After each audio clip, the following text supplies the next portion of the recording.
responsáveis pela pesquisa Raio-X da Previdência Complementar é o Antônio Fernando Gazzoni, que é diretor-presidente da Gama. Gazzoni, quais foram os objetivos dessa pesquisa? Pois não, Daniela. Olha, tínhamos já desde o primeiro Raio-X a vontade de conhecer um pouco mais da estrutura das nossas entidades, quer seja nas suas aplicações dos investimentos, como é que elas estavam se organizando para o futuro, bem como é que elas estavam gerenciando o seu passivo atuarial. Esse objetivo, a partir da primeira edição, ele se tornou mais profundo a partir da segunda edição, queríamos conhecer um pouco mais, e então, além de conhecer a situação atual das nossas entidades, nós buscamos mais conhecer quais são os seus movimentos planejados para o futuro, para que nós também tenhamos condições de melhor estruturar o planejamento do setor. O que os resultados mostraram? Muito bem, essa é uma pergunta muito interessante. Eu certamente precisaria ficar muito tempo conversando contigo, mas eu vou resumir muito rapidamente. Nós tivemos vários blocos de segmento. Eu vou comentar mais os resultados estruturais da entidade, os resultados do passivo atuarial. Uma questão que nos chamou muito a atenção foi a adesão de participantes. Nós vimos que, em relação a 2012, nós não tivemos assim uma evolução muito grande na adesão dos atuais empregados das patrocinadoras como nossos participantes. Mas vimos um aprofundamento neste ano que há uma diferença muito grande de adesão em empresas em fundos de pensão que têm planos patrocinados por empresas públicas daqueles patrocinados por empresas privadas. Eu estou falando que numa média de 70% a 80% de adesão, ela chega a 88% numa empresa patrocinadora pública e a 65% em média numa empresa privada. Então essa foi uma primeira questão que nos leva a algumas indagações. Ora, se eu tenho uma diferença tão grande de adesão, e aí começamos a aprofundar a pesquisa, por que essas diferenças ocorrem? É natural que nós temos questões diferentes de emprego, uma empresa patrocinadora pública tem lá toda uma estrutura de estabilidade, de relação empregatícia diferente de uma privada.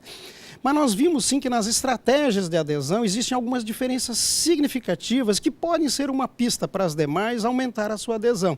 Como, por exemplo, o contato pessoal feito pelas empresas públicas é muito mais intenso, é mais do que o dobro. Por exemplo, as ligações telefônicas feitas numa campanha de adesão de uma empresa patrocinadora pública é quase o dobro daquelas das privadas. E mais, e aí uma dica muito importante, a utilização de mídias sociais é muito mais intensa nas empresas públicas do que nas empresas privadas. Então, talvez esses dois fatores estejam desequilibrando positivamente esses planos patrocinados por empresas públicas no nível de adesão.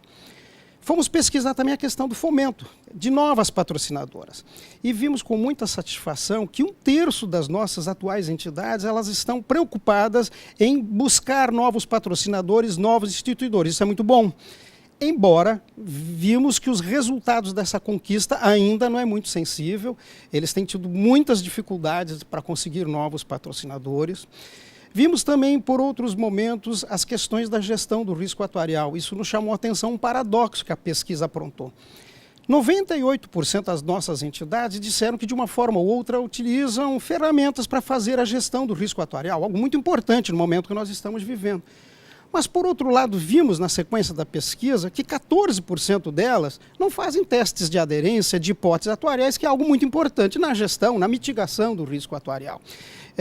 Dessas que fazem, 13% delas não faziam ou não fazem testes de aderência de taxa de juros. Então, vimos que é um paradoxo. Se 98% diz que faz gerenciamento de risco, por outro lado, algumas questões básicas na mitigação do risco não estão sendo executadas. A questão da taxa de juros, que é algo que nos preocupa muito. A tendência de queda de juros no país vem desde 2008, nós sabemos uma questão de queda. Vimos no ano passado uma tendência nítida de queda e de taxa de juros atuariais, as nossas entidades se adequando numa velocidade bastante interessante, e vimos repetir nesse ano que esse movimento de queda ele continua sendo efetuado.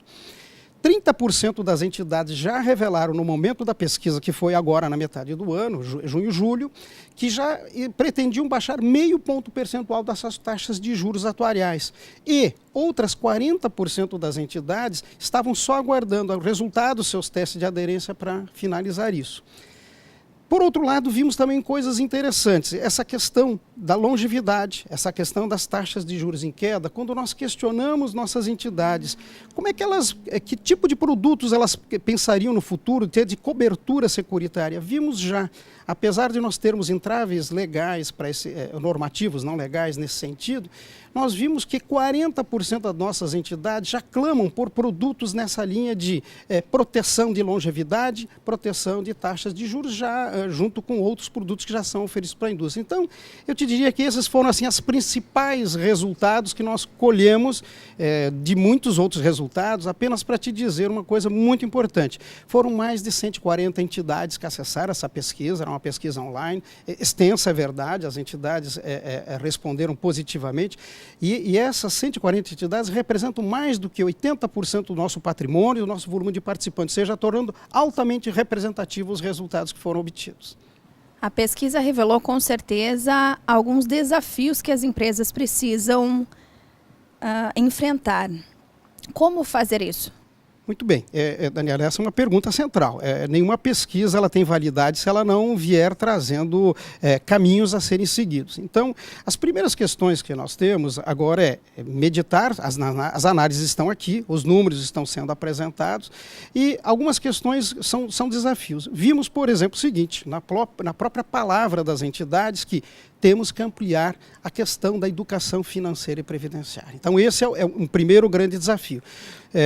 Vimos também que se nós continuarmos usando os mesmos canais de comunicação, nós não atingiremos aqueles 20% a 30% de público que nós não estamos atingindo hoje, só considerando os atuais patrocinadores. Então, ou seja, temos pelo menos dois grandes desafios. Primeiro, na área da comunicação, canais, formas de nos comunicar com nossos participantes, com os empregados das patrocinadoras, e a questão de maciçamente, talvez, não só intensificarmos a educação financeira e previdenciária, mas também vermos se aquilo que nós estamos comunicando realmente já não atingiu sua eficácia, se nós não temos que comunicar de forma diferente educação financeira e previdenciária, só para te dar dois exemplos.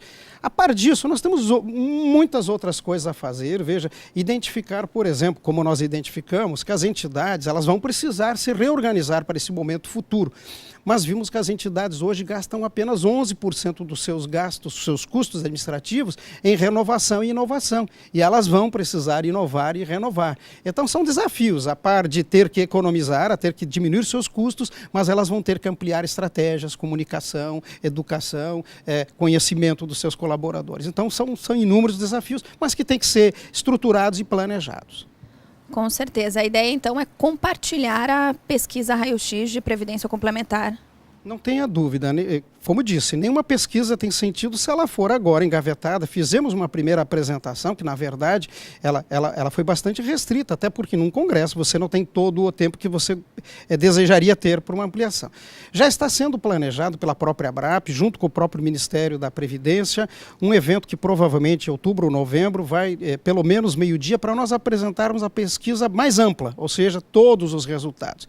Nesse movimento ainda pensamos de uma forma mais contundente, além das próprias entidades que irão receber os resultados consolidados, pensamos em formas mais estruturadas de poder divulgar, inclusive para a mídia, esses resultados, para que a sociedade como um todo possa se planejar. E, naturalmente, ao próprio governo, que precisa receber essas informações como retroalimentação dos seus processos de estabelecimento de políticas para o nosso setor. Então, a ideia é realmente, maciçamente divulgar, mas de forma estruturada, para que, inclusive, os resultados não possam ser desvirtuados. Obrigada pelas informações. Muito obrigado para vocês, obrigado para os nossos telespectadores. Obrigado. Preservar e avançar da estratégia ao resultado.